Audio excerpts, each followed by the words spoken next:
కొత్తగా real estate లోకి వచ్చే వాళ్ళు నిజంగా సక్సెస్ కావాలి అంటే ఏం చేయాలి? Obviously, there are a number of key factors to get the success. But basic three things ఏంటంటే, for my perception, the first one is leadership. Serving leadership. ఏదో కూర్చొని ఆర్డర్ చేస్తే, టీమ్ బిల్డ్ చేస్తే నాకు సీన్స్ టీమ్ చేస్తే నాకు benefit వస్తుంది అనేది కాదు. So you have to serve the people. అంటే వాళ్ళ టీమ్కి సర్వ్ చేయాలి, కస్టమర్కి సర్వ్ చేయాలి.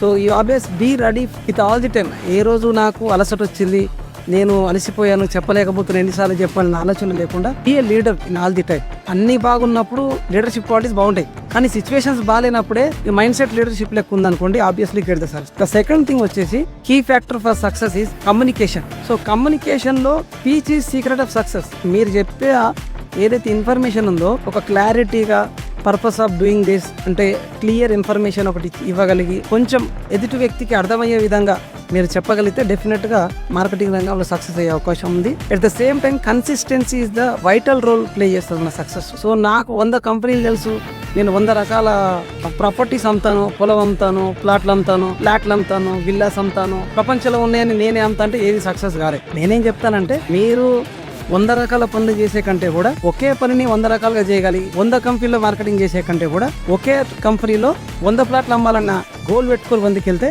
ఖచ్చితంగా సక్సెస్ అయ్యే అవకాశం ఉంది. That is all the secret of my success house.